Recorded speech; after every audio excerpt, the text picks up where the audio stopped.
Voilà, voilà. Donc on va parler de la paracha Devarim, je dirais plus du livre de Devarim.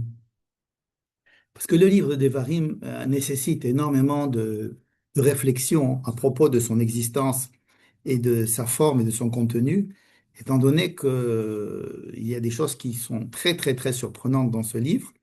Et la première des choses, c'est le fait que Moïse parle, alors que jusqu'à présent, ce n'était pas Moïse qui parlait. Dans la Torah, ce n'était pas Moïse qui était la première personne. Et là, ça va être Moïse qui est à la première personne. Les quatre premiers livres de la Torah sont écrits, mais euh, comme si c'était une troisième personne. Car Vaidaber Hashem El Moshe, on nous raconte que Dieu a parlé à Moïse. Donc, qui c'est qui écrit, on ne sait pas. Tandis que le livre d'Evarim, c'est, à part quelques versets d'introduction où effectivement ce n'est pas Moïse qui parle, puisqu'il a écrit Elé d'Evarim Asher Diber Moshe, mais très vite il va prendre la parole, il va prendre la parole au moins à trois reprises, c'est-à-dire on considère que le livre comprend trois Néumim, trois discours. Euh, le, pour comment est-ce qu'on décompte ces trois discours? Parce que Moïse reprend la parole. Il dit, et alors je vous ai dit, quelque chose comme ça. Au point de vue textuel, on peut séparer ça en trois discours. Le premier discours, celui qui va occuper notre paracha et une partie de la paracha de la semaine prochaine, il va raconter quelques histoires qui se sont passées dans les premiers livres. Et le deuxième discours, ça va être plutôt un livre où il va donner des recommandations et des mitzvot. Troisième aussi, avec évidemment l'alliance à la fin, une nouvelle alliance qui va être scellée entre Dieu et le peuple d'Israël, cette fois-ci pas au mont Sinaï, mais au Harvot Moav. Alors, la grande question du livre de Devarim, c'est euh, si Moïse avait des choses à dire, pourquoi il ne les a pas dites dans les quatre premiers? Si les quatre premiers sont de la parole de Dieu et que le cinquième, celui de Devarim, est de la parole de Moïse, comment peut-on juxtaposer la parole de Dieu avec la parole même d'un homme, mais même si c'est le plus grand des hommes, comment est-ce qu'on pourrait juxtaposer deux textes dont l'un a une valeur divine et une a une valeur humaine? Et, et question encore plus importante, comment cela se fait-il que pratiquement tout ce qui apparaît dans le livre de Devarim, tout ce qui apparaît dans le Devarim, est différent de ce qui a été relaté dans les quatre premiers livres? Ça veut dire que quand il y a une histoire qui est relatée, d'abord, pas toutes les histoires sont reprises, mais quand une histoire est reprise, elle est toujours reprise avec de grands changements, des grandes différences, plus ou moins grandes différences. Et même lorsque les mitzvot sont reprises, elles sont reprises de façon différente. Et il y a des mitzvot qui sont rapportées alors qu'elles n'étaient pas rapportées dans les premiers livres. Alors, s'il y a des nouvelles mitzvot, pourquoi ne pas les avoir inclus dans les premiers livres? Et s'il y a une autre version des histoires, comment se fait-il que la même personne qui a vécu les histoires, Moïse, qui les a, en fait, que la Torah relate dans les quatre premiers livres, sont relatées de manière différente par lui-même, alors qu'il était encore contemporain, évidemment. Moïse est contemporain de lui-même. Et donc, il n'y a aucune raison de relater les choses de façon différente. D'autre part, lorsque l'on a l'habitude de lire la Torah et qu'on commence à lire le livre de Devarim, on se rend compte que le signon, c'est-à-dire les phrases sont beaucoup plus longues, les mots sont différents, les termes il y a des termes spécifiques au livre de Devarim qui n'existent pas dans les autres livres. Il y a des sujets qui ne sont jamais abordés. Par exemple, la Toum'a. Vous ne trouverez jamais le mot Toum'a au Tahara dans le livre de Devarim. Vous ne trouverez jamais rien concernant le Mishkan dans le livre de Devarim. Euh, il y a énormément de choses qui n'apparaissent pas alors qu'ils étaient essentiels dans les autres livres. Et quand certaines choses apparaissent, elles apparaissent donc, comme on a dit, différemment.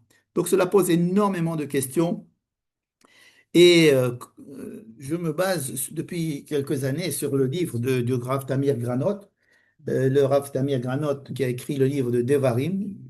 Je sais pas, en principe à l'écran ça devrait apparaître à l'envers, mais c'est pas grave. C'est vraiment des varimes, c'est écrit des varimes. Et voilà l'épaisseur du livre. Ça, c'est un très gros pavé, mais extrêmement intéressant et extrêmement pertinent. Euh, donc, je suis le Rav Tamir Granot. Donc, on l'étudie, on l'enseigne depuis pas mal d'années. Mais pour le livre de Devarim, vraiment, c'est la référence.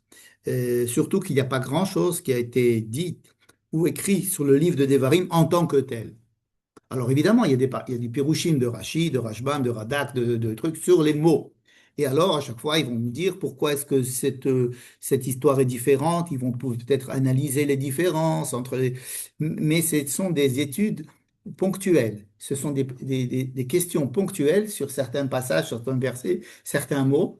Mais le Rav Tamir Granot euh, prend le livre de Devarim comme un ensemble et il pose des questions sur le livre de Devarim en tant qu'unité bizarroïde qui est ici à la fin de la Torah et qui est considérée par les rabbins comme étant Mishneh Torah, une, une reprise de la Torah, ou alors je dirais Meshané et la Torah, faisant un mauvais jeu de mots, il change un peu la Torah, puis c'est notre point de vue, et tout est différent dans le livre de Devarim.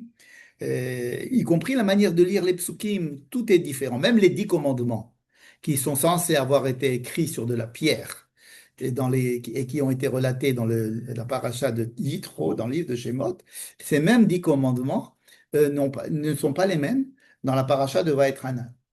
Alors, c'est-à-dire que vraiment là, c'est gros, comme on dit. Alors, bon, il y a certains commentateurs qui vont nous dire il s'agit là des deuxièmes tables de la loi. Non, ce n'est pas écrit dans le texte. Dans le texte, il n'y a pas écrit que c'était les tables, les deuxièmes tables. C'est écrit que ce sont les premières tables. C'est-à-dire que c'est écrit que Moïse est monté, et Dieu lui a dit, voici C'est-à-dire, on reprend l'histoire de Nitro sans nous dire que ce sont les deuxièmes tables. On dit il y a des deuxièmes tables, mais le texte de Vaetranan ne cite pas le texte des 10 commandements comme étant le texte des deuxièmes tables. Mais c'est une manière d'essayer de s'en sortir parce que la différence est très très délicate. Quand on peut parler de paroles, on dit bon, elles ont été entendues comme ça, je vais mieux les expliquer. Mais des paroles qui sont censées avoir été écrites sur de la pierre et qui ont des différences de formulation, c'est beaucoup plus compliqué à expliquer. Alors le Rav Tamir Granot prend tout le livre de Devarim et il essaye de l'analyser dans son entier pour essayer de retenir des manières de l'étudier qui peuvent expliquer toutes les différences et qui donnent son importance à ce livre de Devarim. Il se trouve que le livre de Devarim a son sens, et j'ai toujours pensé, est peut-être le livre le plus important de toute la Torah, pour plusieurs raisons, parce que c'est lui qui façonne le judaïsme tel qu'on le vit. Nous vivons beaucoup plus à travers le livre de Devarim, à travers ses mitzvot, à travers sa morale, à travers son souci, à travers la manière dont il aborde le côté nationaliste même. Tous ces points de vue particuliers au livre de Devarim, c'est eux qui ont façonné le judaïsme tel que nous le vivons et tel que tous les monothéismes après se sont inspirés de la Bible. Ils se sont beaucoup plus inspirés du livre de Devarim que des 4 premiers livres. Évidemment, le côté histoire du livre de Bereshit et tout ça, oui, évidemment. Mais les points de vue, on va voir qu'il y a un point de vue très particulier du livre de Devarim qui n'est pas celui des autres livres. C'est un point de vue qui est très différent. On va essayer de faire sortir ce point de vue par rapport, par rapport à des exemples et par rapport à pas mal de remarques que fait le Rav Daniel Granot. Bref, et donc c'est un livre extrêmement euh, euh, important pour comprendre le judaïsme. C'est-à-dire que s'il n'y avait pas le livre de Devarim, le judaïsme aurait été très différent. Et pour éliminer la question de savoir qui a écrit la Torah, qui a écrit la Bible, qui a écrit le livre des Devarim, qui a écrit tout ça, vous savez, c'est une question qui occupe les Bikoret à Mikra, etc. Moi, ne me préoccupe pas. Ça ne me préoccupe pas parce que je parle de l'hypothèse que, que c'est Dieu, que c'est Moïse qui a écrit le livre de Devarim et que c'est Dieu qui a dicté les 4 premiers livres. Ça ne me dérange pas, parce que même si c'est vrai, même si c'est pas vrai, c'est l'hypothèse de base de toute la tradition. Ce qui m'intéresse plutôt, c'est de savoir si la Bible avait été écrite par plusieurs personnes, plusieurs prophètes, à plusieurs périodes, etc. Il me semble que la grandeur de la Bible, le, le côté divin de la Bible, vient du fait qu'un peuple s'est fabriqué autour de ce livre et qu'il a mis ensemble tous ces textes-là et qu'il en a fait un seul livre. Je répète, le fait, imaginons que ça a été écrit par un tel, un tel, un tel, un tel. Le génie, c'est de prendre tous ces textes et de les mettre ensemble et de dire, voilà, ça c'est notre Torah. Ça, c'est ce qui fait, pour moi, la grandeur et le côté surnaturel pratiquement de la Bible, de la Torah. Quand j'ai dit la Torah Mina Shamaim, ça veut dire que Mina Shamaim, ça s'est passé comme ça. Vous voyez ce que je veux dire? C'est exactement comme le fait de dire que le peuple juif, c'est un seul peuple. C'est quelque chose d'extrêmement difficile à comprendre. Comment est-ce que des gens qui représentent des idées tellement différentes, des cultures différentes, des nourritures différentes, des idéologies extrêmes différentes, peuvent dire qu'ils sont un peuple? Et de la même manière que paraît impossible, que ça crée un paradoxe de dire que le peuple d'Israël est un seul peuple, et ben, je dirais que c'est même difficulté, et peut-être encore plus grande, de dire que toute la Bible, que toute la Torah, c'est une seule Torah. Et pourtant ça marche. Et pourtant elle tourne, comme il dit. Et pourtant elle tourne. C'est-à-dire que ce qui est surnaturel, c'est justement l'existence de ce texte tel qu'il est et la richesse du fait qu'il soit composé de choses très différentes. Et cela, pour moi, c'est Mina Shammai. C'est vraiment Mina Shammai. Et à chaque fois, je pense, je me dis, qui aurait eu intérêt d'écrire un texte comme ça? Je ne vois pas.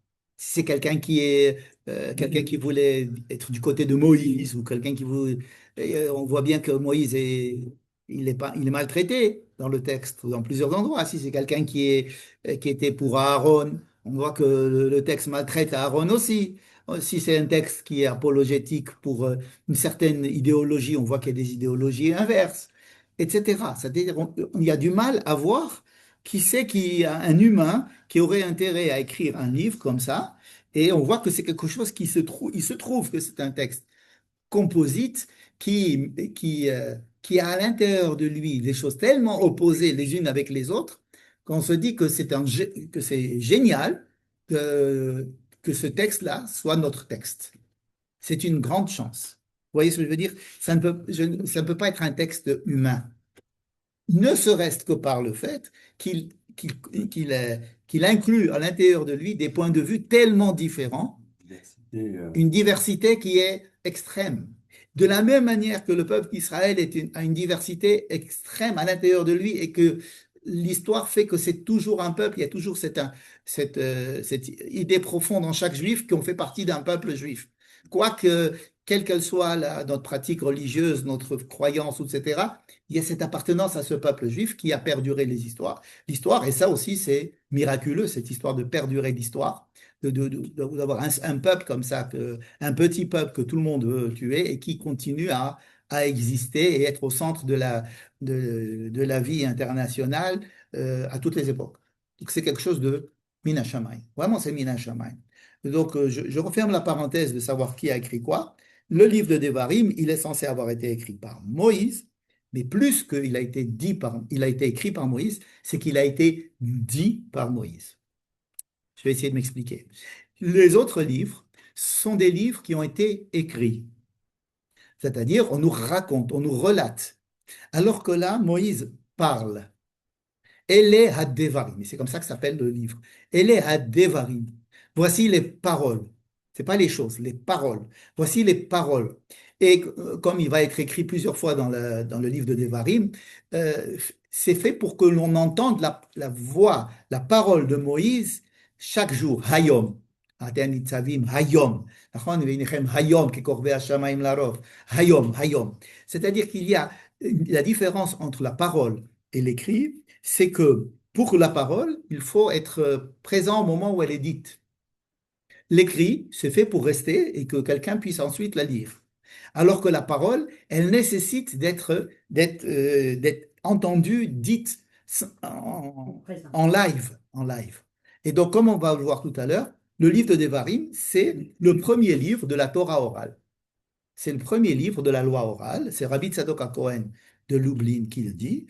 Le livre de Devarim, c'est le premier livre de la loi orale qui a été introduit dans la loi écrite parce que la loi écrite ne peut pas être complète s'il n'y a pas la loi orale.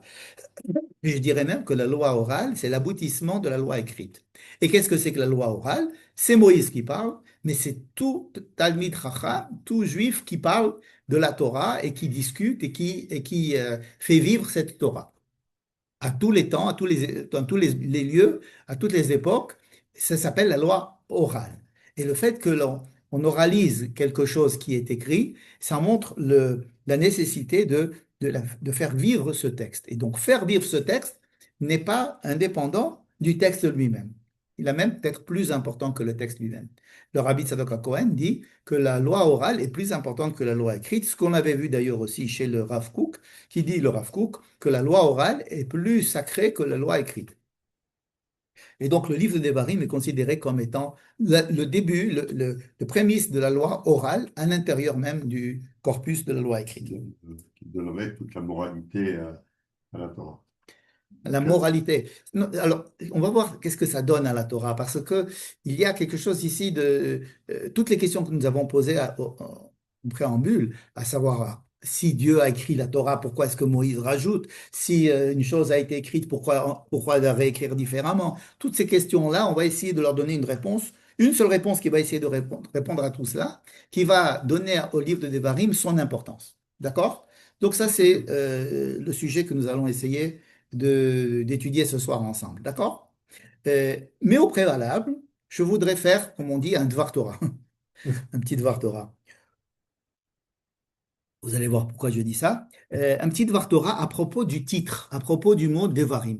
Alors, c'est-à-dire que si vous voulez avoir un petit truc à dire à table Shabbat, voilà, un truc bien concret, bien ficelé, un truc empaqueté qu'on peut dire, ah tiens, j'ai entendu ça. Parce que l'étude qu'on va faire sur les Devarim est beaucoup plus philosophique et beaucoup plus vaste.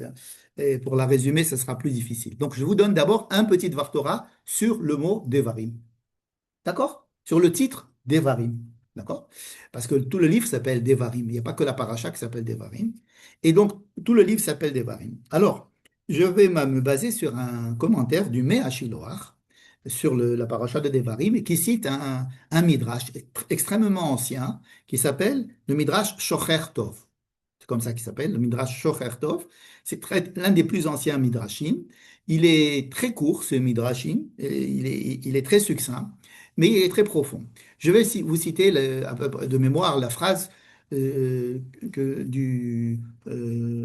Midrash lui-même. D'accord? Il dit Lo nitna, je le dis en hébreu, après je traduis. Lo nitna Torah le Israël, ela kede shelo ya'asku bidvarim betelim. Je répète. Lo nitna Torah le Israël, lo nitna Torah le Israël, ela kede shelo ya'asku bidvarim betelim. Alors maintenant, je traduis. La Torah n'a été donnée à Israël pour ne pas qu'il s'occupe de choses futiles. Quand vous entendez cette phrase, vous avez l'impression euh, qu'on est en train de déprécier complètement la Torah et l'étude de la Torah. Ça veut dire quoi? Vous avez des gosses et vous leur dites, bon, écoutez, vous savez quoi? Allumez la télé. Allumez la télé, regardez la télé, tout simplement pour les occuper. C'est-à-dire, pourquoi je leur donne la Torah à Israël? Pour pas qu'ils s'occupent de choses futiles. Alors, je leur donne, je leur fais voir la Torah, parce que sinon, ils vont faire des bêtises, ils vont me casser la tête. Donc, écoutez, je vous allume la télé, mettez-vous devant la télé, pendant 1 heure, je suis tranquille, ils vont pas faire de bêtises, ils vont être absorbés par le dessin animé qu'il y a à la télé, n'est-ce pas? On a l'impression quand on écoute cette phrase du Midrash, Lo nitna Torah, les Israël, et là, Kede shelo ya'asku bidvarim betelim. Qu'est-ce que c'est dvarim betelim? Dvarim, c'est des choses ou des paroles, Bétélim. Qu'est-ce que c'est Bétélim? Bétélim, j'ai traduit par futile, peut dire des choses qui s'annulent d'elles-mêmes. Bétélim, ça veut dire levatel machéou, c'est annuler quelque chose, faire que cette chose n'existe plus, ou n'ait plus d'importance. Donc, Devarim Bétélim. Alors, ce qu'on ne veut pas, c'est qu'Israël s'occupe de Devarim Bétélim, alors on va leur donner la Torah. Alors, comment est-ce que le Mea comprend cette phrase? Totalement différemment de ce qu'on a pu croire, qu'on est en train d'occuper le peuple d'Israël, à leur faire étudier la Torah afin qu'ils ne fassent pas des bêtises, ou afin qu'ils ne fassent pas qu'ils ne s'occupent pas à des choses futiles.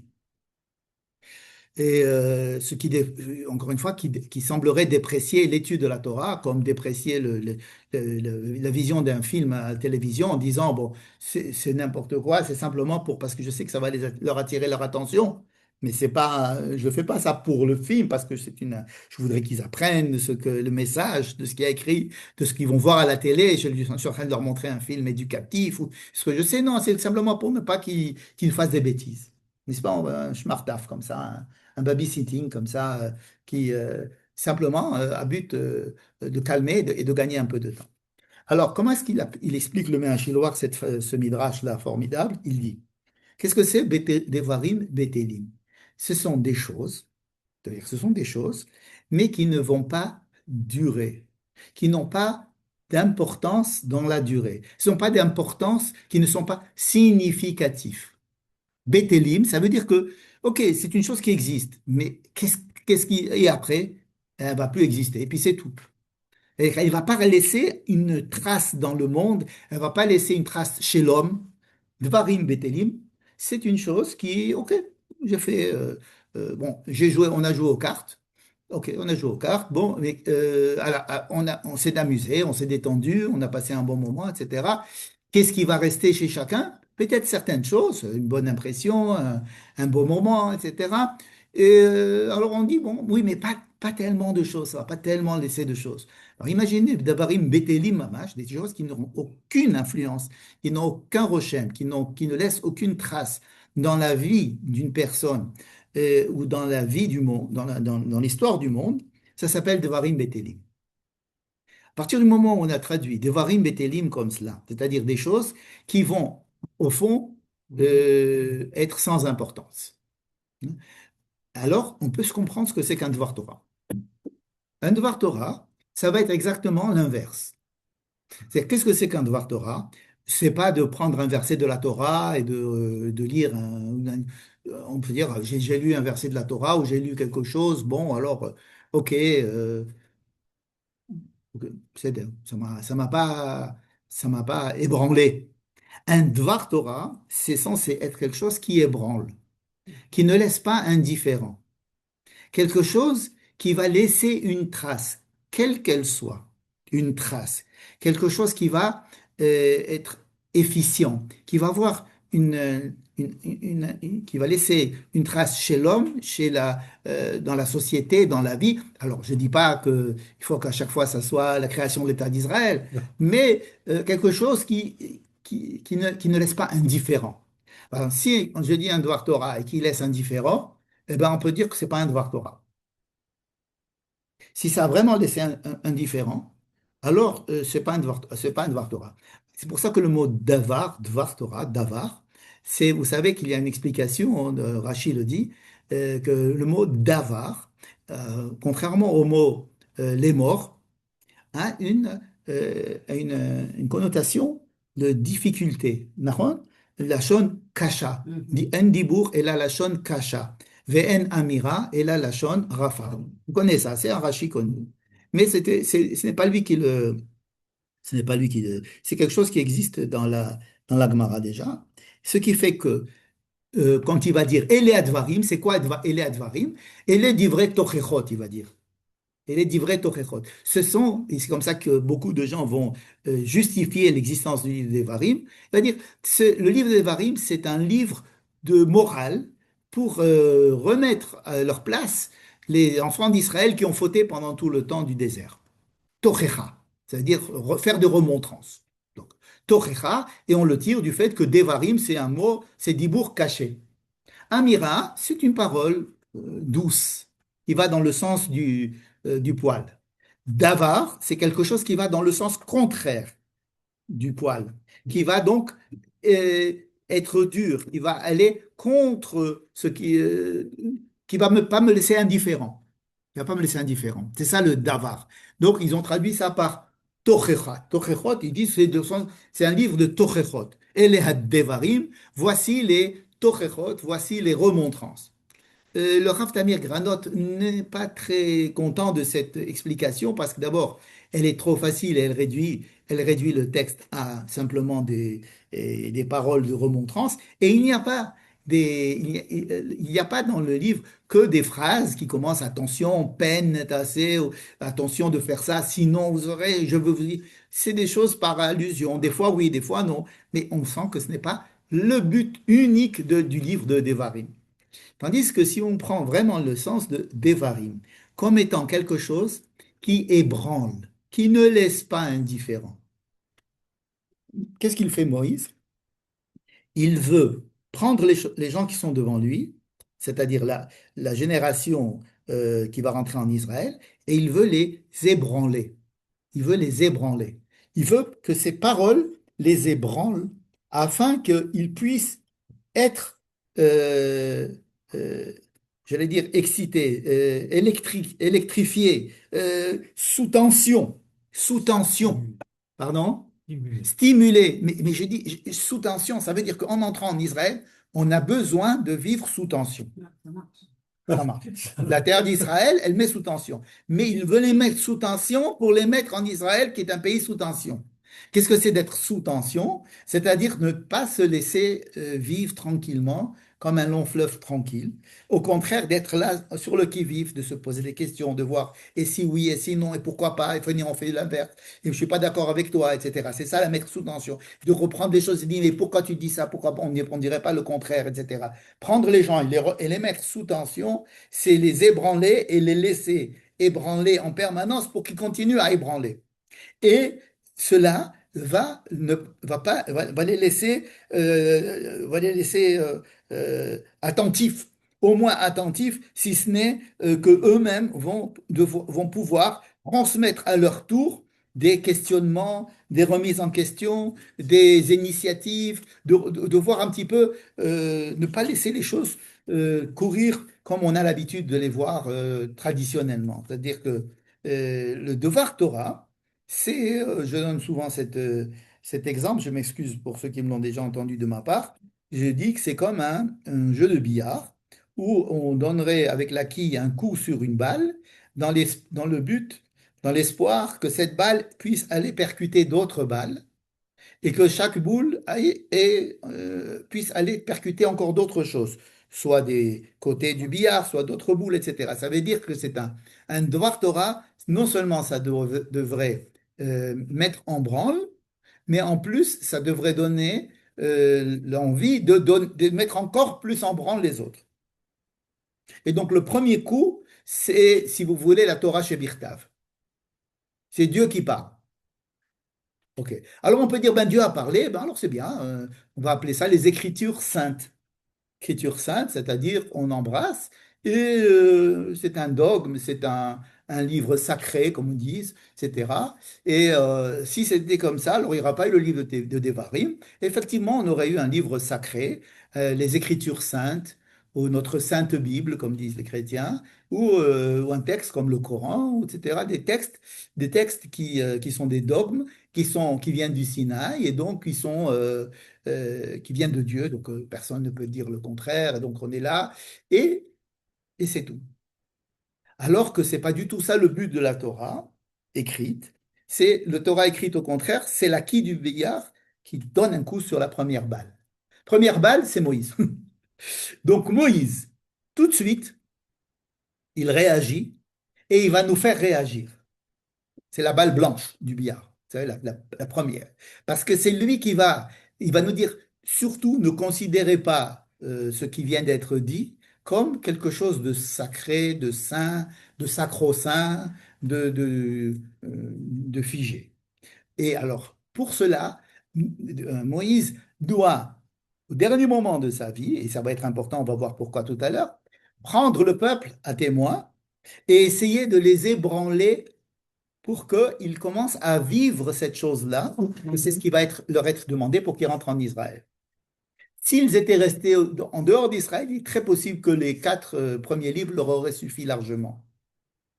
Mais le but, c'est de rentrer en Israël. Et de rentrer en Israël, c'est de rentrer dans l'histoire, de rentrer dans la vie terrestre avec les problèmes de la vie terrestre et comment traduire toutes ces choses-là, tout ce que l'on a reçu dans le désert, comment le traduire dans un monde qui semble être tellement loin de ce qu'on a vécu au Mont Sinaï. Au Mont Sinaï, il y avait Dieu, il y avait des lumières, des sons et lumières, le chauffard, etc. Bon, mais là, on rentre, il n'y a plus rien, on n'entend plus rien, on rentre dans la terre, il n'y a plus de miracle. Et comment on va se mesurer à la vie réelle de la terre d'Israël, qui elle-même a la propriété de mettre les gens sous tension, quoi qu'il arrive? Tous les habitants qui habiteront sur cette terre, surtout les Juifs, ils seront tout de suite mis sous tension de n'importe quelle tension qu'il s'agisse, que ce soit une tension de terrorisme ou bien de guerre ou bien de dissension dans le peuple, de toutes sortes de tensions qui vont pour ne pas qu'ils s'endorment, pour ne pas pour qu'ils prennent la vie à bras le corps et d'être des acteurs actifs avec Dieu dans le monde. C'est-à-dire que, par exemple, pour apporter un exemple, Dieu a choisi Abraham. Pourquoi? Parce qu'Abraham ne laissait pas les choses, il se disait, mais pourquoi les choses sont comme ça? Ça ne devrait pas être comme ça. C'est ça, le Midrash nous dit, voilà ce qu'il avait. Abraham, il avait une vue sur le monde où il se sentait responsable. Il disait alors, qu'est-ce qui se passe? Mais pourquoi c'est comme ça? Il faut arranger. On ne va pas laisser pourquoi le monde est comme ça? Pourquoi il y a pourquoi il y a des gens mauvais? Pourquoi il y a du mal? Pourquoi il y a de la souffrance? Venons, je vais essayer de participer au tikkun, à essayer d'arranger les choses. Cette prise de responsabilité, ça a plu à Dieu. Il a dit, ben, c'est pour ce genre d'homme que j'ai créé le monde. On dit, les Toledot Hashamayim ve'aretz vehi bare'am. Ça, c'est écrit dans le deuxième chapitre de Bereshit. Dieu a créé le monde, behi bare'am, pour Abraham. C'est quoi pour Abraham? Pour qu'il y ait des gens qui soient comme ça, ébranlés de l'état du monde et qu'ils prennent sur eux cette responsabilité, une partie de la responsabilité avec Dieu, qui soit partenaire de Dieu dans la prise de responsabilité de l'état du monde. Et c'est ce que va faire maintenant Moïse avec le peuple, avec Eléa Devarim. D'accord? Je résume. Comment on peut expliquer ce Shocher Tov, ce Midrash Shocher Tov? La Torah n'a été donnée que pour pas que les Juifs y s'endorment. Pour ne pas qu'ils fassent que des choses qu'on pourrait ne pas faire et ce sera pareil, pour ne pas qu'ils fassent des Dvarim Betelim. Dvarim Betelim, ce sont des choses on aurait pu les faire, on aurait pu ne pas les faire, on aurait pu les dire, on aurait pu ne pas les dire. Ça passe et alors c'est pour ça que la Torah a été donnée, pour qu'on arrête de s'occuper d'être amorphe. Mais avec toujours, comme vous l'avez décrit, cette tige de billard qui est la direction. Il envoie la direction et après, Oui, mais la bille après va dans n'importe quelle direction. Ça, vous pouvez pas. oui, Il y a des grands oui, joueurs qui peuvent il avait pas mis dans cette direction-là. Oui, cette c'est vrai. direction-là, il n'y aurait pas eu de Oui. réaction. Je vois ce que vous dites. Vous avez tout à fait raison. Ce n'est pas une mise en branle euh, Autonome. pour la mise en branle. C'est pas le désordre pour le désordre, vivre le désordre, vivre l'entropie. On va essayer de faire du balagan partout où on peut. Quoique on n'est pas mal pour ça non plus. On a fait du balagan. Mais à chaque fois qu'on a fait du balagan dans le monde, c'était avec une bonne intention. Les marxistes, ils ont essayé d'arranger le monde. Les capitalistes, ils ont essayé d'arranger le monde. Ceux qui ont inventé tout ce que les juifs ont inventé, c'était pour essayer de ranger le monde. C'était pas pour essayer de casser le monde. Et il y a peu de juifs qui essayaient de trouver des voies nouvelles pour casser le monde. Mais ce sont des voies pour faire le bien. N'est-ce pas? C'est plaidoyer pour ma terre de la faire pagaille. Oui, c'est vrai, Il vous dit, avez raison. Ce texte-là, il est très beau. Et effectivement, il dit des choses comme ça, absolument. Et Marx, c'est un juif qui n'était pas pratiquant, mais il était descendant de juifs. C'est-à-dire, il a eu tout ce qu'il a. Qu'est-ce qu'il cherchait? Il cherchait à trouver le bien de l'humanité, chercher la voie de l'humanité. Quels sont les problèmes? Oui, à faire advenir le Messie. Jésus, pareil. Enfin, tous les grands juifs, ils ont essayé d'apporter du bien. Donc c'est vrai qu'il y a une direction, c'est la direction d'essayer d'apporter du bien au monde, d'essayer d'apporter quelque chose de bien dans le monde.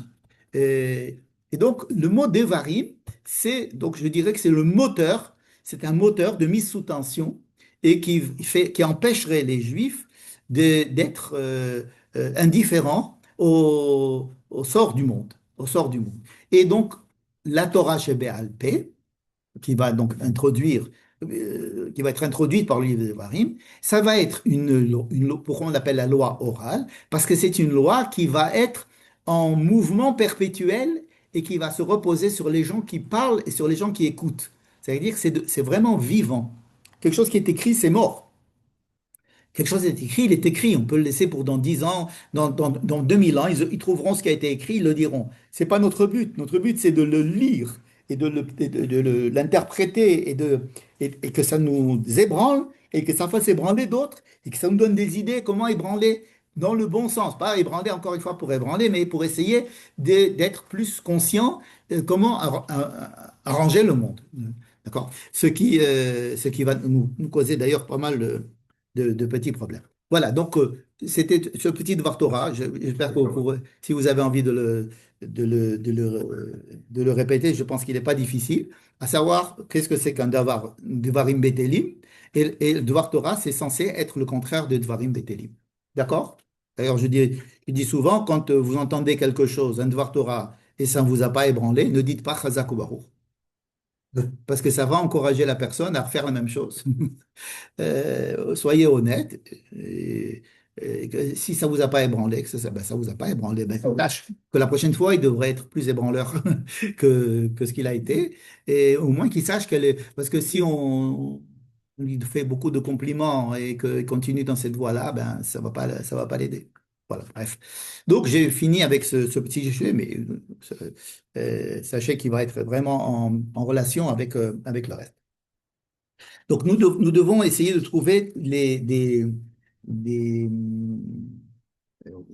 la particularité qu'il y a dans le livre de Devarim qui va justifier le fait qu'un livre écrit par un homme soit posé à côté d'un livre censé être dit par Dieu.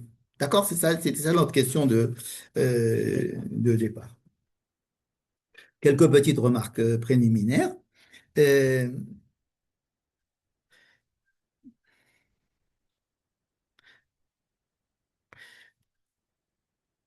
il y a Abrabanel. Vous connaissez Abrabanel, qui a écrit un commentaire de la Torah très connu parce qu'il pose 100 000 questions. Et quand on arrive aux réponses, on s'est déjà endormi. Parce que si vous prenez un livre d'Abrabanel sur la Torah, vous prenez première question, deuxième question, troisième question, quatrième question, et on s'endort. Personne ne lit les réponses. Bon, en tous les cas, il pose ces questions. Abrabanel, c'est l'un des principaux commentateurs qui pose ce genre de questions que nous avons posées, à savoir euh, à quoi sert le livre de Devarim et quelle est sa force et quelle est sa valeur. Il va donner cette réponse que je résume. Il dit, le livre de Devarim a été écrit par Moïse. Par Moïse, Milibo, c'est lui c'est son idée à lui, ses marchavot à lui, ses pensées à lui, c'est sa manière de raisonner à lui, et pas celle de Dieu. D'accord? Donc le livre de Devarim est un livre qui a été dit par Moïse citant Moïse, mais pas citant Dieu. Dans les autres livres, Moïse a écrit les autres livres en étant le porte-parole de Dieu. On dit Dieu parlait de la voix de Moïse, Dieu. Mais là, ce livre, ça a été écrit par Moïse, l'homme Moïse, et qui exprime son point de vue en tant comme Moïse. Dieu a entendu cette version que Moïse proposait, et il lui a dit, tu sais quoi? Kol hakavod, écris-le. Écris ce que tu as dit. Écris ce que tu as dit. Donc, nous avons ici la question de la Samrout et la question du Makor. Quel est le Makor? Quelle est la source de ce livre? C'est humain, c'est Moïse. Mais la Samrout, ça veut dire quel est le Théodat Kashrut qu'il y a dessus, elle est divine. Ça veut dire quoi que Dieu a dit à Moïse, ce que tu as dit, c'est super, écris-le. Cela veut dire que Dieu, non seulement il est d'accord avec Moïse, mais que c'est un grand plaisir pour lui de voir que Moïse est arrivé à dire des choses que lui n'avait pas dites dans les quatre premiers livres, et qu'il a eu un point de vue différent de celui qui avait été écrit dans les quatre premiers livres. À quoi ressemble la chose? Des parents qui veulent donner une certaine éducation à leurs enfants et qui un jour voient les enfants grandir et eux-mêmes euh, être, être éducateurs ou alors donner des leçons de morale, etc., grâce au fait que eux les ont formés. Mais les enfants ne vont pas répéter ce que les parents ont dit. Ils ont simplement été formés, ils ont eu une certaine éducation, ce qui leur a permis ensuite de pouvoir agir de leurs propres ailes, avec leur propre intelligence, mais on voit que ils ont transformé l'essai. C'est-à-dire que les parents ont marqué un essai et eux, ils l'ont transformé. Vous savez jouer au rugby. Donc, c'est un acte totalement différent d'envoyer la balle entre les deux barres plutôt que de plaquer la balle de l'autre côté par terre. C'est deux choses différentes. L'un, c'est par terre, l'un, c'est dans le ciel, l'autre, c'est par terre. Mais l'un s'appuie sur l'autre pour pouvoir encore plus lui donner d'importance. Alors là, c'est pas c'est la terre qui va donner plus d'importance au ciel. Alors dans le rugby, c'est quand on va envoyer le ballon en hauteur, on va donner de l'importance à ce qui a été fait par terre. C'est l'inverse. Mais T'as grandi dans le hein, sud-ouest. On voit que t'as grandi dans dans le le sud-ouest. sud-ouest. Mais ici, l'intérêt de l'enseignement Abravanel, c'est de dire Dieu, Dieu dit ce que tu as dit, je te donne moi la Théodat Kashrut de ce que tu dis, toi, parce que c'est toi qui l'as dit. C'est pas parce que il se trouve que tu as dit la même chose que moi. Ça, non. C'est pas parce que Moïse a dit la même chose que Dieu, il va dire les choses différemment de lui. Le livre de Devarim est différent. Il va être raconté de façon différente. Donc, c'est le fait que ça vienne de toi que c'est ça que j'attendais. C'est savoir quand les parents éduquent leurs enfants, ce qu'ils veulent voir, c'est pas s'ils ont entendu, s'ils ont répété les leçons, c'est de voir quand ils seront grands ce qu'ils sont devenus et d'être fiers d'eux parce qu'ils sont devenus des gens bien, mais pas parce qu'ils ont répété mot à mot ce que les parents ont dit. Ils ont fait leur vie, mais ils ont été des gens bien, dans la direction dans laquelle on les a. Et ça ressemble beaucoup à la semaine dernière, nous avons étudié les vœux, je ne sais pas si vous vous rappelez. Et donc, dans les vœux, l'homme prend une initiative totalement personnelle, qui n'est pas écrite dans la Torah. Il se fabrique, lui, des mitzvot assez, et même des mitzvot lota assez. Il peut s'interdire des choses à manger ou des choses à faire. Il peut se rendre obligé de faire certaines actions qui ne sont pas écrites dans la Torah. Et la Torah leur dit, je te donne le tampon de la cacheroute de la Torah. C'est ce que tu viens de dire, je te dis, ça a la force de la Torah. C'est un peu ce qui se passe ici. Vous voyez, le principe sur lequel se base Abravanel, c'est de dire, le Makor, c'est Moshe, la Samchout, c'est de Dieu. Ce qui veut dire que la Torah Shebe Alpé est là, pas celle-ci seulement, toute la Torah Shebe Alpé a une Samchout de Dieu. Je dirais même plus qu'elle a une samchout supérieure à celle de la Torah Shebichtav. Vous connaissez par exemple l'histoire de Tanuro Shel Achnai, n'est-ce pas? Ou, peu importe, une histoire connue où il y a une marloquette entre des talmudistes et ils disent on est arrivé on a vu que nous avions la majorité, donc la loi est ainsi. Et celui qui était en minorité, il dit non, la loi est ainsi. Il lui dit non, tu es en minorité. Il lui dit bon, c'est la vérité. Je suis en minorité, mais c'est la vérité. Il lui dit ok. Alors moi, pour prouver que c'est la vérité, qu'une voix céleste qu'une voix céleste déclare qui c'est avec qui est la vérité, avec vous ou avec moi. Et on entend une voix céleste qui sort et qui dit, c'est Rabbi Eliezer qui a raison. Et il dit, on s'en fout. Les autres ils lui disent, on s'en fout de la Bat-Kol, on s'en fout de la voix céleste. La Torah, elle est à nous, et c'est nous qui devons décider la halakha. Il dit que si je dis, si ce mur qui est bien droit, vous voyez qu'il se détruit à l'instant, c'est que c'est moi qui ai raison. Le mur se détruit, et il dit, on s'en fout de ton mur qui se détruit entre les deux. Mais on s'en fout de ça. Ça veut dire que à partir du moment où la loi a été donnée aux hommes, c'est les hommes qui ont maintenant ils ont le tampon de Dieu dès le départ. C'est ça qui est incroyable. Parce que beaucoup de gens vous diront, attendez, mais c'est écrit où ce que vous dites?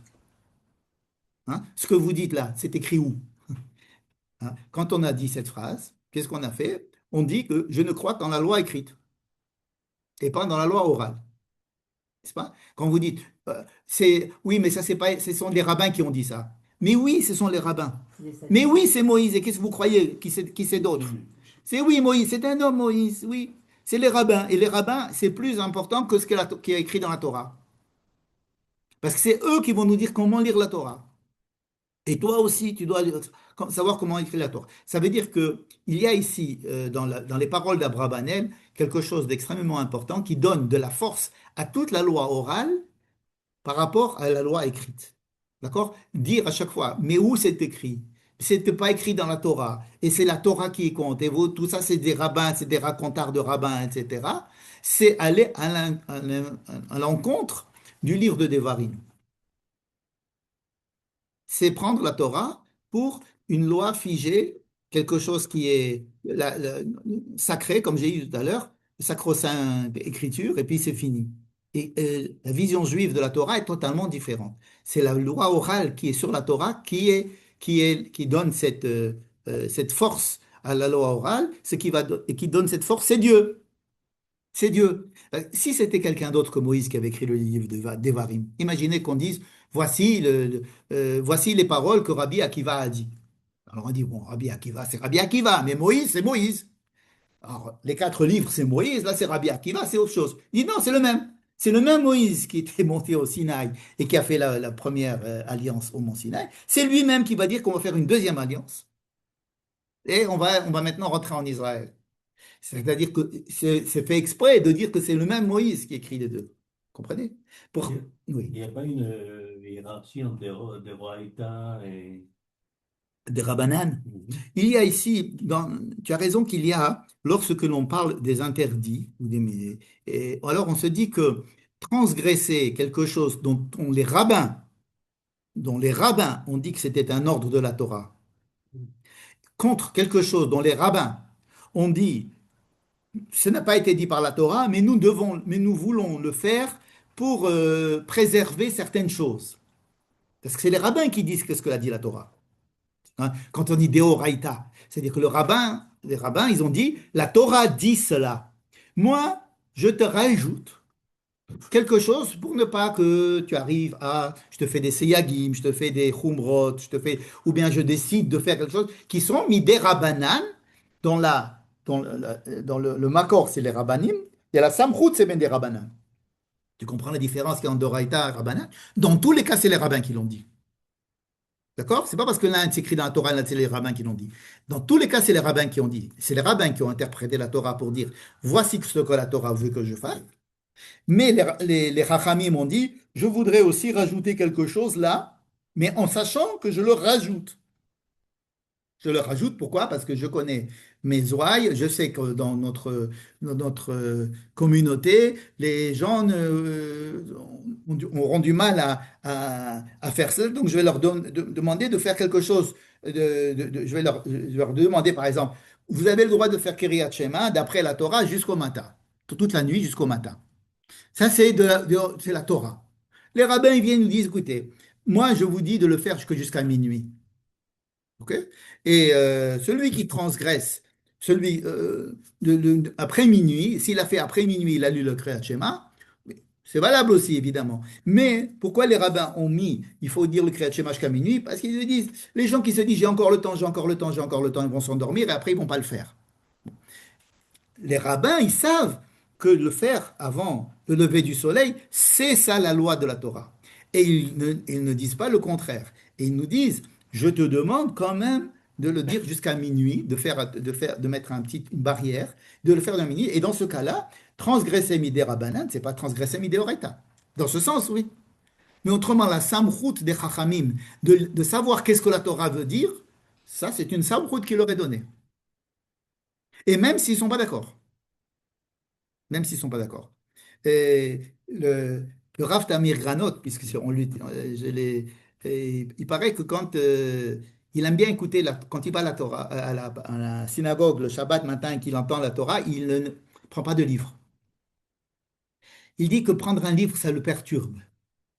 Il préfère écouter le son du Chazan, de celui qui lit la Torah, parce qu'il veut écouter la Torah comme une parole, et pas la traduire à travers un texte écrit. C'est pas le Rosenzweig, Rosenzweig, il disait, il est écrit dans la Torah que la NES a parlé. La NES a parlé. Je n'ai jamais vu une ânesse qui parle, sauf le Shabbat, où on lit la paracha de Balak, et j'entends l'ânesse parler dans la Torah. L'ânesse a dit, et j'entends l'ânesse parler.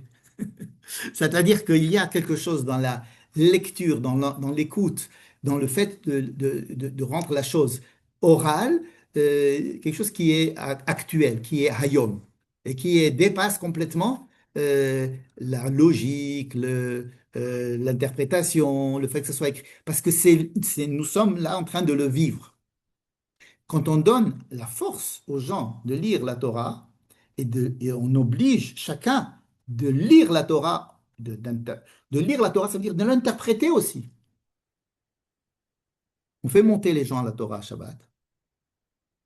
On fait monter les gens à la Torah. Et on ne lit pas la Torah comme ça. C'est pas un monsieur qui dit, voilà, j'ouvre la Torah et je lis la Torah. Non, il y a des gens qui montent à la Torah. Pourquoi?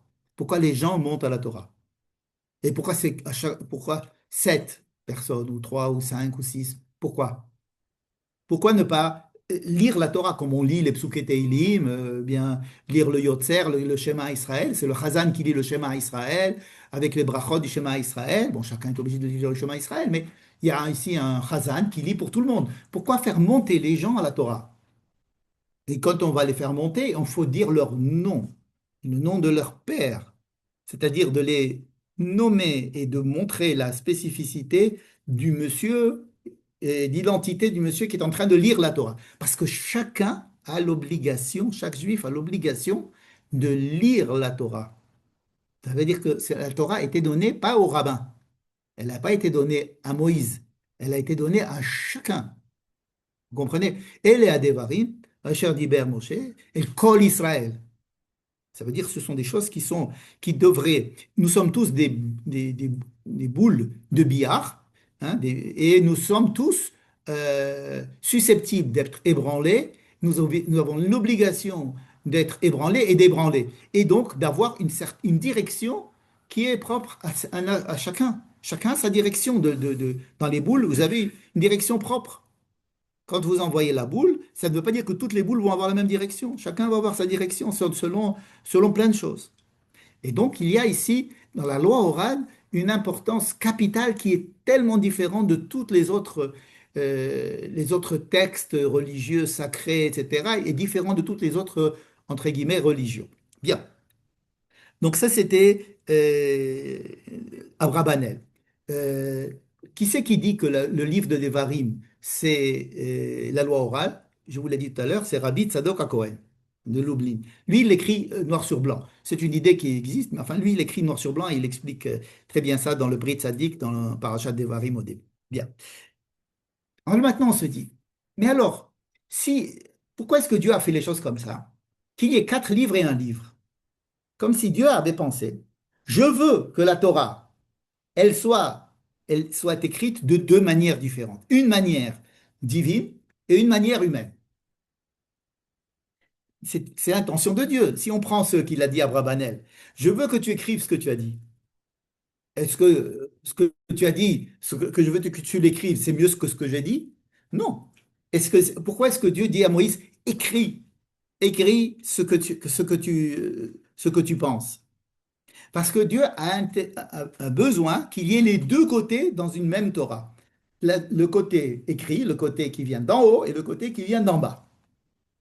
Certains chassidim disent, mais ça, c'est une vision un petit peu chassidique, disons un peu mystique, qui est un petit peu extrême, qui dit que, en fait, la Torah qui va venir de l'homme, c'est une Torah que Dieu a mis dans l'homme et qu'il attendait que l'homme puisse exprimer. C'est un peu mystique. D'accord? Il dit que la Torah, est la parole de Dieu qui va être réveillée à l'intérieur de l'homme par la loi écrite, c'est la loi que Dieu voudrait écouter. Je répète. C'est des Hidushim. Par exemple, les Benot Zelophrad. Dieu, il a une loi, mais il attend elle soit initiée par les hommes. Pessar Sheni, tout ce qu'on a déjà vu à ce sujet, n'est-ce pas? Comme si la loi, elle était là, mais il voudrait qu'on soit suffisamment ébranlé, suffisamment ému, suffisamment concerné pour pouvoir l'exprimer. Donc, lorsque on va exprimer cette loi, cette Torah-là, elle va être exprimée évidemment de manière très différente parce que chacun est différent, mais ça va être une des facettes de la Torah que Dieu voulait nous faire découvrir. Et que l'existence de chacun, c'est d'apporter sa manière à lui de voir la Torah et de l'exprimer à lui. Et donc de faire, sans lui, la Torah manque d'une explication. Sans lui, je ne parle pas des rabbins, je ne parle pas des mefarshim, de Mikraot Gedolot. Chaque personne. Et comment on C'est sait pas qu'il y a dangereux. Smart? Et alors, Comment on sait qu'il y a chaque, Théouda? alors, la Théouda, elle a été donnée au peuple d'Israël. Allez-y. Ça veut dire que à chercher la samrout avant de parler, c'est ne pas parler. C'est-à-dire dire qu'est-ce qui est écrit. Si c'est pas écrit, si c'est pas été dit par tel rabbin, Il faut porter il y a la mélange. absolument. Il faut porter le haron. Il faut porter le doute. Peut-être que c'est vrai, peut-être que c'est pas vrai. Mais c'est ce que je pense. Avec beaucoup d'honnêteté. Après avoir étudié tout ce qui se dit, en permettant aux autres de me le contredire. Vous comprenez?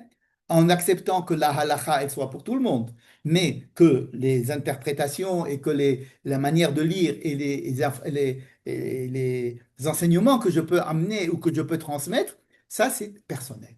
Il ne faut pas attendre, il ne faut pas attendre d'avoir la samrout pour une honnêteté minimum, une honnêteté intellectuelle minimum est suffisante. Comment on sait qu'on dépasse, on ne sort pas des, Tu, on dit les 70 on peut, facettes on de la peut- Torah. 70 facettes, ça ne veut pas dire qu'il n'y en a pas 71. 70 facettes, ça veut dire que c'est un pluriel. C'est un chiffre qui dit qu'il y a ici ça va dans toutes les directions. Shivarim Panim la Torah, ça ne veut pas dire qu'il n'y en a pas 71, 72, 73. C'est que c'est ouvert, n'est-ce pas? Donc, ne pas avoir peur de cela. À partir du moment où on est honnête, à partir du moment où on a reçu tous les enseignements précédents, à partir du moment où on est prêt à confronter nos idées avec un autre qui va penser différemment, et on va voir qu'est-ce qui... Alors cela est largement suffisant. Est largement suffisant. C'est ce qu'il dit Rav Cherki. Il faut être libre dans sa tête. En tous les cas, en Eretz Israël, surtout, il faut se débarrasser de cette histoire de où c'est écrit où, qui c'est qui l'a dit, ce monsieur. Je sais que dans le monde scientifique, quand on apprend à écrire une thèse, on est obligé de dire que chaque phrase, qui c'est qui l'a dite, à quel moment, dans quel livre, à la fin vous avez le truc, là, ok. Après, vous allez dire humblement ce que vous proposez en tant que thèse, machin, etc. Bon. Mais ici, nous avons quelque chose de beaucoup plus vivant et beaucoup moins restrictif. Alors c'est vrai que quand vous avez une sheila ou tchouva d'un rabbin sur une question, hein, vous allez voir 50 pages sur celui-là il a dit ça, celui-là il a dit ça, il va porter toute la bibliographie sur la question, et à la fin il va dire bon donc je pense ça. Ok? Il est de bon ton de faire cela. Ça montre une grande érudition. Ça montre que je ne suis pas n'importe qui. Je sais tout ça par cœur. C'est quoi qu'aujourd'hui, on peut avoir tout ça sur l'ordinateur. Donc la valeur est moindre. Mais je peux donc, si je sais tout ce qui est écrit dans tous les livres à ce sujet, donc probablement ce que tu vas me dire, et c'est la vérité. N'est-ce pas? C'est ce qu'on se dit. Mais en fait, un autre peut, avec tous ces enseignements, arriver à une autre conclusion. Et c'est ce qui se passe. Vous avez des Sheilot ou Tshuvot, et avec des centaines de pages qui arrivent à une conclusion. Dans le même sujet, la même question, vous allez avoir des Sheilot ou Tshuvot avec les mêmes références, il va arriver à une autre conclusion. Et ça, c'est valable. Ça, c'est valable. Il y a pas de problème avec ça. Donc, c'est pas parce que j'apporte des références que je vais être garanti de la véracité de la chose. À partir du moment où la chose est dite de façon honnête, avec le respect de tout ce qui a été dit et le respect de la contradiction, alors on peut y aller. On peut vraiment y aller. Et il ne faut pas avoir peur d'y aller, surtout en Eretz Israël. C'est ça, Torah Eretz Israël, l'une des différences avec la Torah de Chutz La'aretz. Bien. Donc, pourquoi Dieu a fait qu'il y ait ces deux côtés? Un côté humain et un côté divin. Pourquoi est-ce qu'elle est partagée en deux, cette Torah? N'est-ce pas? Qu'est-ce qui pourrait... pourquoi est-ce que le canal de la transmission par Dieu ou le canal de la Torah par l'homme doivent être complémentaires? C'est ça qu'il veut. Il veut qu'il y ait une complémentarité entre la Torah qui nous est imposée et la Torah qui vient de l'intérieur du cœur de l'homme, qui a reçu la Torah qui était imposée, évidemment. C'est pas tu me dis ça, mais moi je te dis le contraire. C'est j'ai reçu ça, voici ce que cela veut dire pour moi aujourd'hui, comment est-ce que cela est traduit, et voilà comment je vais le transmettre à mes enfants. Et mes enfants, ils vont recevoir cela comme une Torah chez Birtav. Ce que je leur ai dit, c'est comme la Torah chez Birtav. Et qu'est-ce qu'ils vont faire, eux, à partir de cela? Ils vont faire leur Torah chez Béalpé. Si je devais définir la Torah chez Birtav, c'est tout ce qui a été dit jusqu'à présent, y compris la Gemara, évidemment, y compris Rashi, Tosfot, tout ça c'est Torah chez Birtav. D'ailleurs, c'est écrit. Mais à partir du moment où je vais le transmettre, ça va être la Torah chez Béalpé. À partir du moment où je vais le dire, je vais mettre dans mes mots, je vais le mettre dans mon échelle de valeur et dans mon échelle de vie, comment est-ce que je mets mes valeurs en place et comment je vais les transmettre, ça s'appelle la Torah Sheba'al Peh. Vous comprenez? Donc nous avons tous l'obligation d'être porteurs de la Torah Sheba'al Peh en considérant que tout ce qui s'est passé avant, c'est la Torah Shebirtav. Ce n'est pas uniquement les 5 livres, ce n'est pas uniquement les 4 livres, c'est tout ce qui a été écrit avant, y compris tout ce qui est écrit. Toute la bibliothèque juive entière, c'est Torah Shebirtav. Par contre, à partir du moment où je vais l'étudier, je vais en parler, je vais le vivre, je vais le transmettre, c'est devient Torah Sheba'al Peh. Et mes enfants qui ont entendu ça, ça sera pour eux le Torah Shebirtav. Mon père disait ça. Mon père disait ça. Pour eux, c'est Torah Shebirtav. Oui, mais toi, qu'est-ce que tu en fais à ta génération? Toi, comment tu le vis? Ça devient Torah Sheba'al Peh. Vous comprenez? Torah Shebirtav, c'est ce qui s'est passé jusqu'au moment où je vais commencer à parler. Et dès que je vais commencer à parler, ça va être Torah Sheba'al Peh. Vous voyez ce que je veux dire? La loi orale. La loi orale, c'est la loi qui est vécue par celui qui est en train de la dire et celui qui l'écoute. Et ensuite, celui qui l'a écouté, tout ce qu'il a écouté, pour lui, ça a été écrit, ça a été donné, ça a été transmis, mais à partir du moment où lui va se la faire sienne, hein, c'est pas Stam, j'ai l'impression que quelqu'un qui a une petite idée comme ça, il faut être plein quand même de ce qui a été reçu et de ce qui a été écrit. Pas n'importe qui peut dire, voilà, j'ai une idée, tiens, ça me donne une idée. Non, il faut avoir reçu, avoir l'humilité d'avoir reçu la plus grande partie qu'on puisse de tout ce qui a été fait jusqu'à présent, et c'est pas peu, et ensuite avoir l'humilité de proposer quelque chose. C'est pas de dire, ah ouais, non, mais cette phrase-là, je sais pas, il y a un parfum de rose, dire n'importe quoi sur n'importe quoi, c'est pas ça qu'on attend. Oui, et puis, il faut, comment on peut distinguer le chidouche de la déviance? Alors, qu'est-ce qui fait qu'il y a une déviance? La déviance, c'est ce qui, avec le temps, on voit que c'était une déviance. Je vais vous expliquer ça. Regardez, quand vous avez aujourd'hui en Israël des courants religieux différents, voire opposés, n'est-ce pas? Bon. Et c'est quoi la vérité? Ben, on verra bien. On verra dans 200 ans. Quand vous avez les pharisiens et les sadducéens, c'était quoi la vérité? Ben, ici, il y a les pharisiens, ils ont continué. Bon, alors, on continue à être pharisiens. C'est ce qui va se réaliser. Et c'est ça que quelqu'un de Ruth Laret a du mal à comprendre. Parce qu'en Eretz Israël, les choses se fabriquent. La différence, c'est que les choses adviennent. Il y a Torah Teret Israël. C'est quelque chose qui est très difficile à comprendre quand on est en de Chutz La'aretz. Chutz La'aretz, on a dit, il y a une tradition, c'est la tradition, et puis il faut la respecter, etc. Ok, c'est vrai. Mais maintenant, quand on va rentrer en Israël, qu'est-ce que Moïse leur demande? Qu'est-ce qu'il demande à cette génération? Pour les lycées. C'est de devenir un cours à Barzel, devenir un creuset où les choses vont advenir. Les choses adviennent ici. En Israël, les choses adviennent. C'est ça qui bloque beaucoup de gens, parce qu'on ne comprend pas cette histoire du passage entre la Torah Shebirtav de Chutz La'aretz à Torah Shebe'alpeh qui prend son énergie en Eretz Israël et qui est un creuset d'idées et de propositions et c'est là que ça se forme. C'est comme imaginez un débat dans la Gemara, un débat dans le Talmud, vous voyez que les idées sont en train de se former. Au départ, vous avez une idée contraire, vous avez un autre, ça bouillonne. Et ça continue à bouillir. Après, qui c'est qui va décider? Ça sera que Rambam ou alors que Yosef Karo, des centaines d'années après, qui vont décider. Qu'est-ce qu'on fait en fin de compte? Mais autrement, ça bouillonne. Des fois, la plupart du temps dans la Gemara, on ne dit pas qui a gagné l'histoire. Ça bouillonne. Ça bouillonne. Et bien, en Eretz Israël, ça bouillonne. Ça bouillonne. En Chutz La'aretz, on ne peut pas se permettre ce luxe. Donc, on est obligé d'avoir tout bien décrit, voilà. Donc, on est, si vous voulez, carré comme ça. Mais en entrant en Israël, c'est pour ça que le livre de Devarim a été écrit juste avant l'entrée en Israël. Vous comprenez? Parce que c'est lié au fait que maintenant, on va rentrer en Israël et il va falloir commencer à passer des 4 livres au livre de Devarim. Le livre de Devarim, c'est le livre d'Eretz Israël. C'est Moïse qui explique comment ça va se passer en Eretz Israël. Oui. Et Les Mefarshim, en fait, la plupart, Rashi, Rambam, n'étaient pas. C'est vrai, non, je ne dis pas qu'en Chutz La'aretz, il n'y a rien. Et d'autre part, les Yeshivot et le Talmud Bavli a une plus grande importance que l'Yerushalmi. Malheureusement, parce que le Talmud Babli, c'est un Talmud qui a été écrit en exil. Et donc, les gens qui étaient en exil ont continué à étudier le Talmud Babli.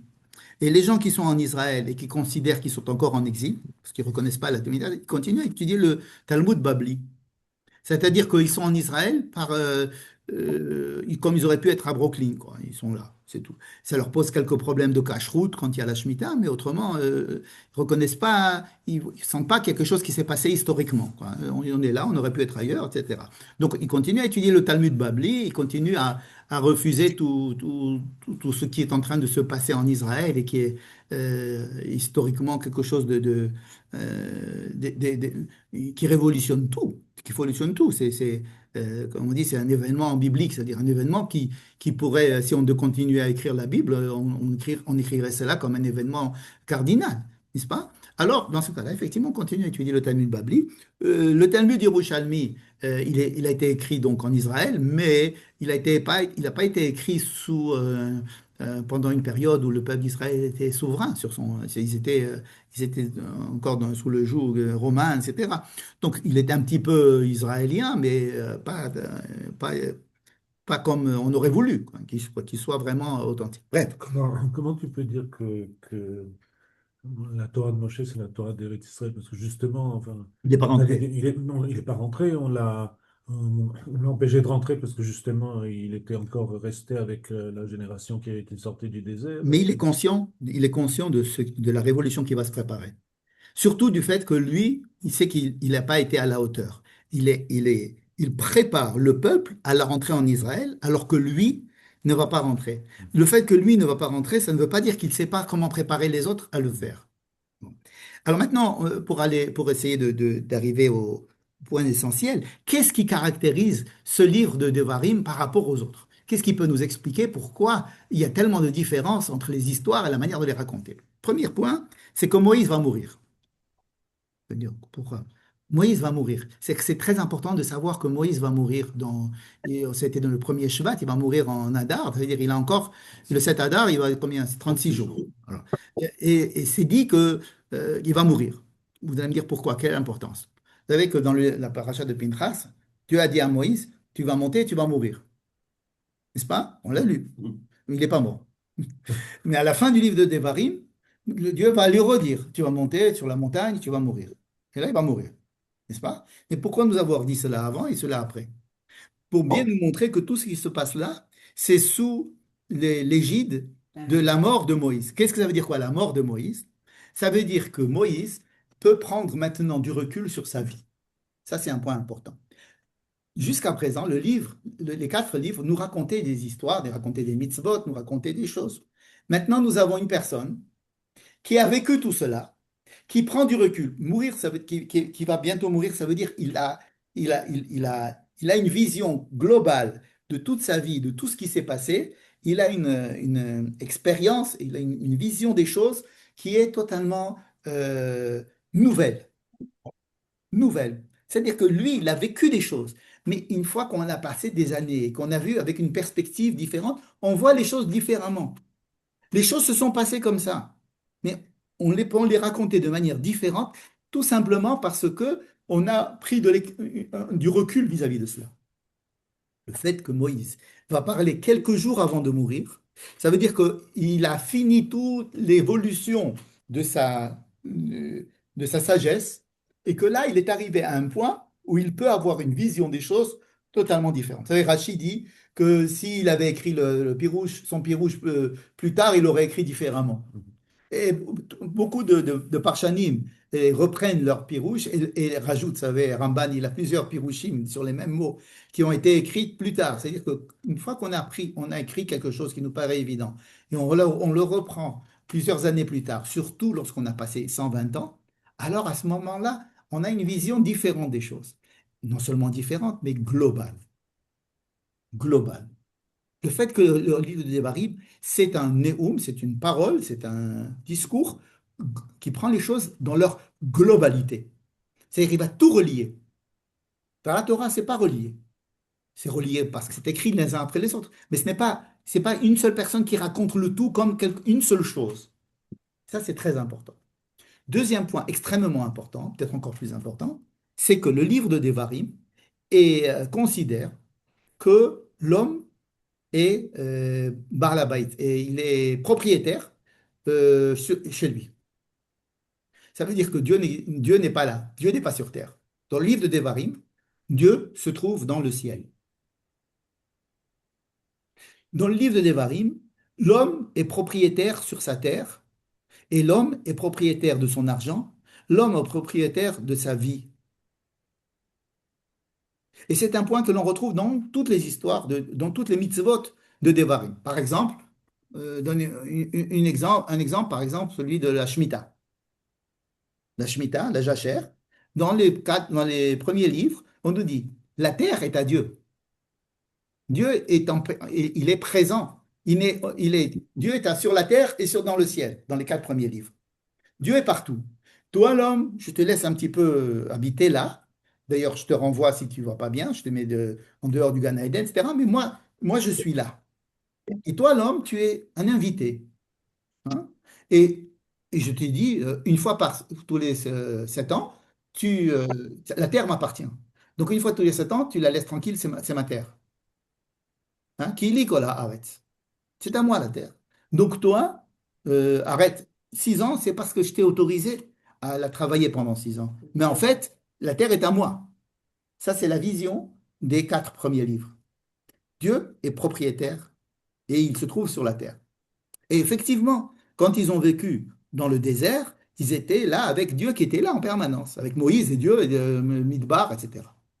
Quand ils vont rentrer en Israël, tout va être fait pour qu'ils aient l'impression que Dieu n'est pas là. Ils arrêtent d'avoir les miracles, la manne, tous les trucs comme ça. Il y a plus. Dieu va se retirer, comme si Dieu n'était pas sur terre, il était au ciel. Enfin, Qu'est-ce que ça va impliquer? Vous êtes propriétaire de votre terre. Qu'est-ce qui se passe à la Shemitah?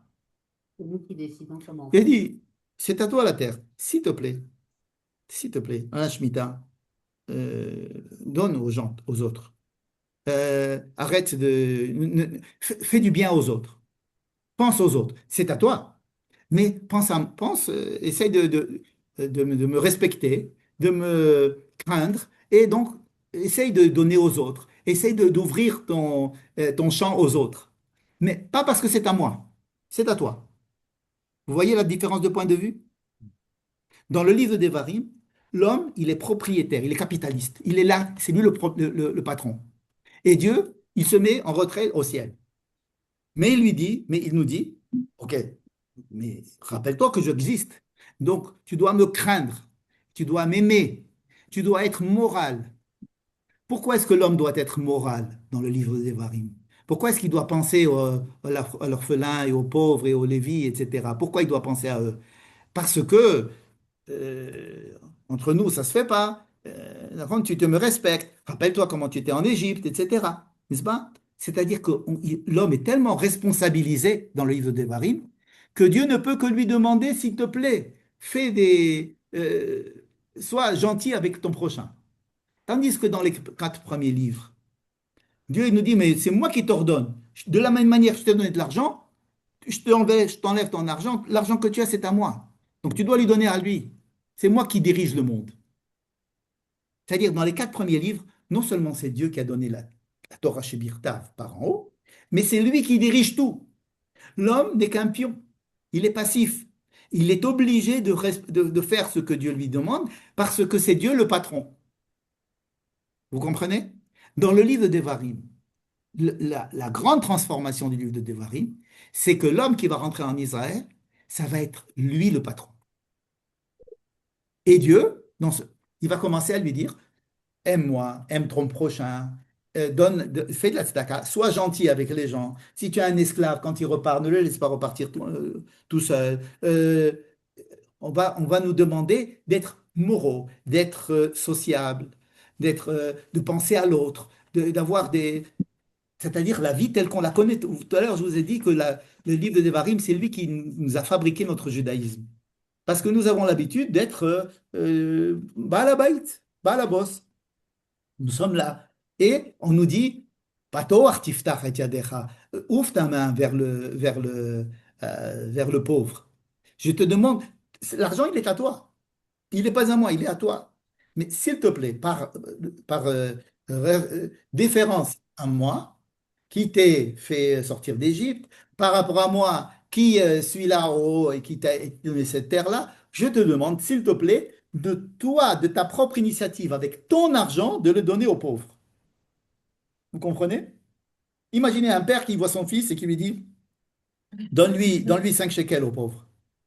C'est pas la même chose que un homme qui dit à son copain, donne-lui de l'argent. Pourquoi? Parce que le père, l'argent que le fils a dans sa poche, ça appartient au père. Je t'ordonne de lui donner 5 shekels, c'est de ma part. C'est mon argent que tu as dans ta poche. Donne-lui 5 shekels au pauvre. Tandis que si j'ai un copain, il a son argent, j'ai mon argent. Et dit, écoute, tu ne peux pas aider ce monsieur-là, il a besoin d'argent, tu ne pourrais pas l'aider, s'il te plaît. Je te demande de l'aider. Dieu nous demande d'aider les autres dans le livre de Devarim. Dans les autres livres, il nous oblige. Et c'est pas qu'il nous oblige. C'est même pas à nous l'argent. C'est pas à nous la terre. Rien n'est à nous. Nous sommes là comme des touristes. Des gens à qui on demande, qui demandent la permission de continuer à vivre. Ce sont deux manières, ce sont deux visions totalement différentes. Vous voyez? Et à travers ces points-là, on peut traduire toutes les mitzvot qui apparaissent dans le livre d'Evarim, les nouvelles mitzvot, comme les nouvelles manières d'enseigner les mêmes mitzvot, et on se rend compte que l'homme est Baal Habayit, et tout est centré sur l'homme. Si dans les autres livres, tout est centré sur Dieu, ici, tout est centré sur l'homme. Conclusion. Non seulement les 4 premiers livres ont été donnés par Dieu, mais en plus, il se trouve que Dieu est l'essentiel dans ce livre, dans les 4 premiers livres.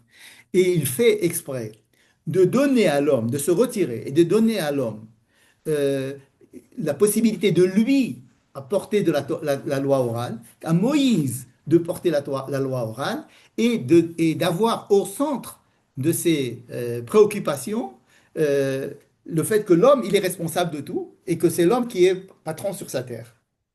Et apparaît alors tout de suite la Yirat Hashem et la Ahavat Hashem qui n'existaient pas avant. Pourquoi? Parce que ils sont là. Mes poussins sont là, ils sont à moi, que je leur demandais de me respecter, ils sont là. Ils dépendent de moi, c'est moi qui leur donne à manger. Et n'est-ce pas? Donc, c'est dans les quatre premiers livres, le peuple d'Israël, ce sont des sujets de Dieu. Et en entrant en Israël, ils vont chacun être maîtres de lui. Vous voyez? Donc ce n'est pas simplement sur la forme, Torah Shebirtav, Torah Shebe'alpeh, la loi dite par Dieu, la loi dite par l'homme. C'est aussi le contenu des mitzvot. Les mitzvot sont racontés de telle manière à ce que dans les quatre premiers livres, on sente que c'est Dieu le patron du monde, et dans le livre de Devarim, qui est le but, on veut que l'homme il commence à penser que lui il est le patron du monde, tout en se rappelant de Dieu. Et si on n'avait pas eu les quatre premiers livres, alors l'homme aurait fait n'importe quoi avec cet esprit capitaliste à outrance, n'est-ce pas? C'est comme si on nous avait fait un stage de quatre livres de socialisme et ensuite un livre de capitalisme. Vous comprenez? Pour qu'on ait un petit peu le but, c'est le capitalisme, mais un visage humain. Ça veut dire qu'on pense au côté social, qu'on pense à l'autre mais pas parce que ça lui appartient, parce que c'est communiste et que c'est le soviet suprême qui a décidé que là, il fallait partager l'appartement, mais c'est parce que j'ai de l'argent, je suis capitaliste, mais je veux donner parce que j'aime Dieu, je respecte Dieu et j'aime les hommes et je respecte les hommes. Et alors, si on fabrique un homme de livre de Devarim, qui a déjà reçu les quatre livres, alors là, on arrive au but de la création de l'homme par Dieu. Le but de la création de l'homme par Dieu, ce n'est pas de créer un béni oui-oui, comme on aurait pu le croire dans les quatre premiers livres. C'est de créer quelqu'un d'indépendant, de responsable, et qui prend sur lui, qui devient un viachol Baal Habayit, qui devient responsable de ses biens, il est propriétaire, et malgré le fait qu'il soit propriétaire et tout-puissant sur sa terre et avec son argent, d'avoir le souci des autres, d'avoir le souci de Dieu, de se rappeler que Dieu est dans le ciel, et alors à ce moment-là, c'est là le but. Vous voyez, le but, c'est ça. Le but, c'est d'arriver à la loi orale, c'est-à-dire à la loi qui est dite par les rabbins, par les hommes, par Moïse. Ils ont les paroles qui vont ébranler les autres, parce que ces paroles-là, elles viennent du fond de l'homme indépendant. Et Dieu, il cherche un homme en face de lui qui soit indépendant. Il ne veut pas avoir devant lui un robot. Parce que pour ça, il a des anges. Donc, le but de Dieu, c'est pas d'avoir devant lui des gens des quatre premiers livres. Pour lui, il veut avoir en face de lui des gens qui sont du cinquième livre de Devarim. C'est pour ça qu'il leur demande de rentrer en Israël. Chazak ou Baruch. Merci. C'est ma mère, c'est normal.